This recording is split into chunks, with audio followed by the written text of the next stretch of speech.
मोदी के राज में यही कल समाज में मोदी पहलवान छे, मोदी पहलवान छे।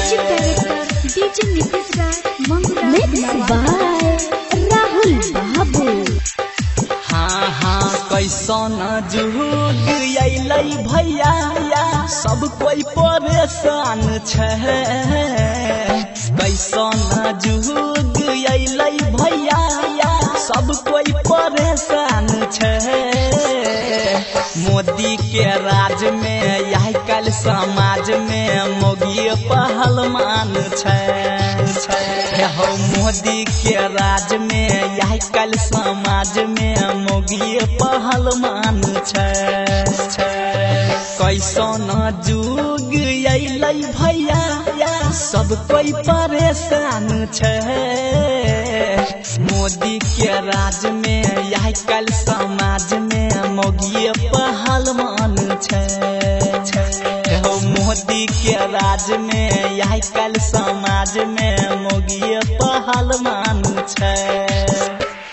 डीजे नीतीश राज मोदी के राज में यही कल समाज में मोदी पहलवान छे। मोदी पहलवान छे। रिकॉर्डिंग बाय माँ लक्ष्मी स्टूडियो कुशेश्वर बाजार। सासू ससुर के बात नहीं माने, नहीं रे सिखाइल मोदी सब कुछ जाने, सब कुछ जाने, सब कुछ जाने। अलग होई के खोजै बहाना, मकई के आटा के गिल कर के सामने बढ़ के बोलै छै, कुछ न बुझै छै। रोज रोज मोगिया ढंग धरै छै, चढ़ बढ़ के बोलै छै, कुछ न बुझै छै। रोज रोज मोगिया ढंग धरै छै। बाप के छियै दुलारा बड़ा लक्षण मान छै। बाप के छियै दुलारा बड़ा लक्षण मान छै। मोदी के राज में यही कल समाज में मोदी पहलवान छे। हो मोदी के राज में यही कल समाज में मोदी पहलवान छे। हो मोदी के राज में यही कल समाज में मोदी पहलवान छे।